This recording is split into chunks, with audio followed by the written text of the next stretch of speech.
નમસ્કાર મિત્રો, જય શ્રી કૃષ્ણ.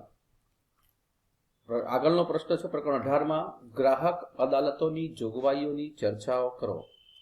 તેમાં મિત્રો ભારત સરકારે રાષ્ટ્રીય ગ્રાહક સુરક્ષા અધિકાર માટેનો એક કાયદો, જેને રાષ્ટ્રીય ગ્રાહક સુરક્ષા ધારો 1986માં પસાર કરવામાં આવ્યો. એ અનુસાર કેન્દ્રીય ગ્રાહક સુરક્ષા કાઉન્સિલ, જેને અત્યારે આપણે રાષ્ટ્રીય ઉપભોક્તા આયોગ કહેવામાં આવે છે, એની રચના કરી. એવી જ રીતે રાજ્ય કક્ષાએ રાજ્ય ઉપભોક્તા આયોગની રચના કરવામાં આવી. આ બંને કમિશનો અન્વયે ગ્રાહક સુરક્ષાના કાયદા માટે કેટલાક નિયમો બનાવવામાં આવ્યા છે. એમાં રાષ્ટ્રીય ગ્રાહક તકરાર પંચ, જે જિલ્લા કક્ષાએ જિલ્લા ફોરમ અથવા જિલ્લા મંચ, રાજ્ય કક્ષાએ રાજ્ય કમિશન અથવા રાજ્ય ફોરમ અને રાષ્ટ્રીય કક્ષાએ રાષ્ટ્રીય કમિશન અથવા રાષ્ટ્રીય ફોરમની રચના આ ગ્રાહક તકરાર પંચે કરી. એમાં શરૂઆત કરીએ છીએ જિલ્લા ફોરમ. તો તે દરેક જિલ્લાની એક મહત્વપૂર્ણ ગ્રાહક અદાલત ગણાય છે. આજે આપણા દેશમાં લગભગ 571 જેટલી આવી જિલ્લા અદાલતો અથવા જિલ્લા ફોરમ જે ગ્રાહક સુરક્ષા માટે કાર્યરત છે એ છે. એમાં નિર્ધારિત ફી સાથે રૂપિયા 20 લાખની રકમના દાવા કરી શકાય છે. જિલ્લા ફોરમના નિર્ણયથી જો નારાજ થયેલ પક્ષકાર હોય તો નિર્ણયની જાણ થયાના 30 દિવસની અંદર રાજ્ય કમિશનમાં અપીલ કરી શકે છે. જો કે પૂર્વે અને વળતરની દાવાની જે રકમ છે એના 50% અથવા 25,000, આ બેમાંથી જે રકમ ઓછી હોય એ ડિપોઝિટ સ્વરૂપે જમા કરાવવાની રહે છે. ત્યાર પછી છે રાજ્ય કમિશન, જેને આપણે રાજ્ય ફોરમ તરીકે પણ ઓળખવામાં આવે છે. આજે આપણા દેશમાં 35 રાજ્ય ફોરમો છે.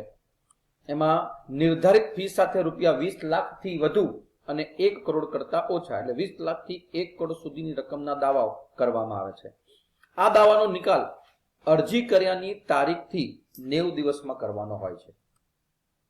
હવે કોઈ પક્ષકાર જો જિલ્લા ફોરમે જે ન્યાય આપ્યો અથવા જે નિર્ણય આપ્યો એનાથી નારાજ હોય તો પક્ષકાર એ હુકમની તારીખથી 30 દિવસની અંદર ઠરાવેલ નમૂનામાં દાવાની રકમના 50,000 રૂપિયા અથવા 35,000 રૂપિયા ડિપોઝિટ રૂપે ભરી રાષ્ટ્રીય કમિશનમાં આ અપીલ કરી શકાય છે. હવે રાષ્ટ્રીય કમિશન કઈ રીતે કામ કરે છે? તો મિત્રો, રાષ્ટ્રીય કમિશન અથવા રાષ્ટ્રીય ફોરમ તરીકે ઓળખાય છે, જે દેશની ગ્રાહક સુરક્ષા માટેની સૌથી મોટી અદાલત છે. તે દિલ્હીમાં આવેલી છે. આ ગ્રાહક અદાલતમાં 5 સભ્યોની એક બેન્ચ હોય છે, જેમાં નિર્ધારિત ફી સાથે રૂપિયા 1 કરોડ કે તેથી વધુ રકમના દાવા, અહીંયા સમજવા જેવું છે, 20 લાખ રૂપિયાથી 0 રૂપિયાથી એટલે 1 રૂપિયાથી 20 લાખ સુધીના દાવા જિલ્લા અદાલતમાં, 20 લાખથી 1 કરોડ સુધીના રાજ્ય અદાલતમાં અને 1 કરોડ કરતા વધુ એ રાષ્ટ્રીય અદાલતમાં આપણે ગ્રાહક માટેની વળતર માટેના દાવા કરી શકાય છે. આ દાવાનો નિકાલ એ અરજી કર્યાની 90 દિવસમાં કરવાનો થાય છે. એ ઉપરાંત રાષ્ટ્રીય કમિશનથી નારાજ પક્ષકાર નિર્ધારિત શરતોએ ચુકાદાના હુકમની 30 દિવસની અંદર સુપ્રીમ કોર્ટ, જે સર્વોચ્ચ અદાલત છે, જે ગ્રાહક સુરક્ષાની આ 3 અદાલતની પણ ઉપરી અદાલત કહેવામાં આવે છે, એ અપીલ પૂર્વે પક્ષકાર વળતરના દાવાની રકમના 50% અથવા રૂપિયા 50,000 બંનેમાંથી જે રકમ ઓછી છે એ ડિપોઝિટ પેટે કોર્ટમાં જમા કરાવવાની રહે છે.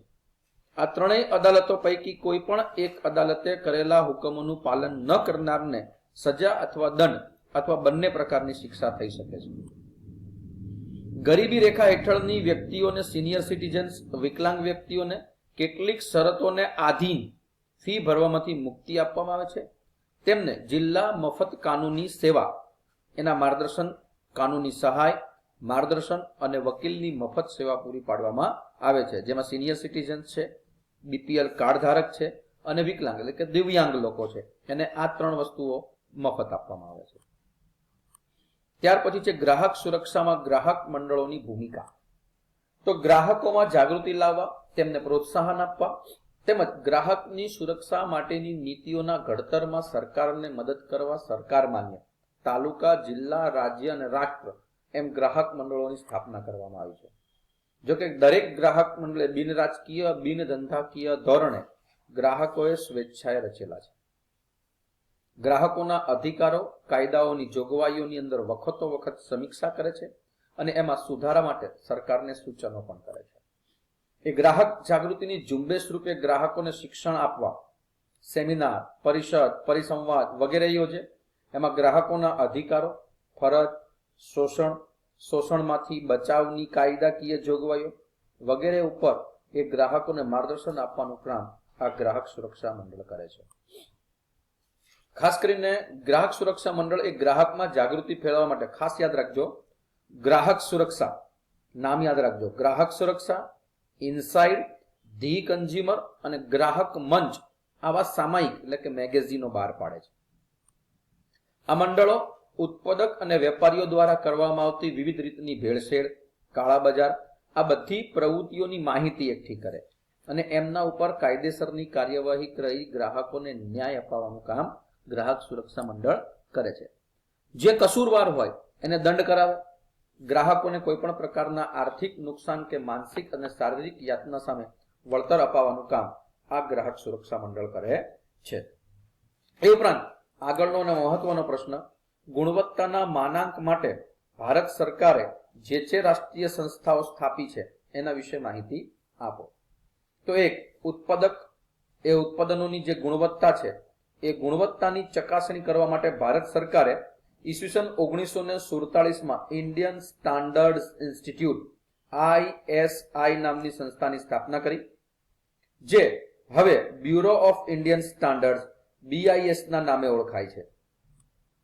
મધ, ઘી, મરી મસાલા આ બધા ખાદ્ય પદાર્થો છે એને અન્ય પેદાશો, બાગાયતી પેદાશો, ખેત ઉત્પાદનોને લગતી ચીજ વસ્તુઓ એ ઉત્પાદન પર એગમાર્ક લગાવવામાં આવે છે. ખેતી પર આધારિત ઉત્પાદનોનો કાયદો 1937માં પસાર કર્યો, જે 1986માં એને સંશોધિત કરવામાં આવ્યો અને એ ખાસ એગમાર્ક તરીકે ઓળખવામાં આવે છે. અને આ બંને કાયદાના સમગ્ર કાર્યવાહીનું સંચાલન ભારત સરકારનું કૃષિ મંત્રાલય છે, એનું DMI department of marketing and intelligence નામની સંસ્થા આ બંનેનું કામગીરી કરે છે. આ સંસ્થા એ ઉત્પાદકોને ISI અથવા એગમાર્ક વાપરવાનો પરવાનો એટલે કે લાયસન્સ આપે છે.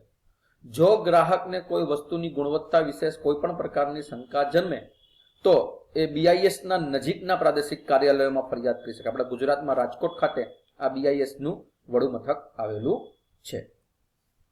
ત્યાર પછી સોનાના આભૂષણોને ખાસ ધ્યાન આપવા જેવું છે. સોનાના દાગીના ઉપર BIS નો માર્ક હોય, 22 કેરેટ સોનાની શુદ્ધતા ઉપર 916 તેમજ કેન્દ્ર સરકારનો હોલમાર્ક એનો લોગો જે આપણે બાજુમાં પિક્ચરમાં જોઈ શકાય છે એ લગાવેલું હોય છે અને નીચે જે વર્ષ આપવામાં આવ્યું હોય એ વર્ષનું ચિહ્ન મૂકવામાં આવે છે. દાગીના બનાવવા અથવા દાગીના ઉપર જ્વેલરી બનાવનારના વિક્રેતાઓનો લોગો હોય, શુદ્ધતા અને ગુણવત્તાની ખાસ કરીને ગેરંટી આપતો આ હોલમાર્ક હોય છે. એવી રીતે ફૂડ પેકેટ જે ટીન પેકમાં ફળો કે ફળોની બનાવટ, શાકભાજીની બનાવટ ઉપર FPO એનો માર્ક લગાડવામાં આવે છે. એ ઉપરાંત ખાસ કરીને ધ્યાન આપજો મિત્રો, તો ટેક્સટાઇલ, કેમિકલ, જંતુનાશક, રબરની બનાવટ, સિમેન્ટ, ધાતુની બનાવટ, ઇલેક્ટ્રોનિક્સ ઉપકરણ આ બધા ઉપર ISI માર્ક લગાડવામાં આવે. ઊનની બનાવટ અને પોશાક ઉપર વુલમાર્ક એનો માર્કો લગાડવામાં આવે. જ્યારે માંસ અને માંસમાંથી બનાવતી ચીજો વસ્તુઓ પર MPO એનો માર્ક લગાડવામાં આવે છે. એ ઉપરાંત ખાસ કરીને યાંત્રિક પ્રક્રિયા દ્વારા તૈયાર કરેલા ખોરાકની બનાવટો જેની માટે hazard analysis and critical control point HACCP અને HACCP સર્ટિફાઈડ માર્ક લગાડવામાં આવે છે.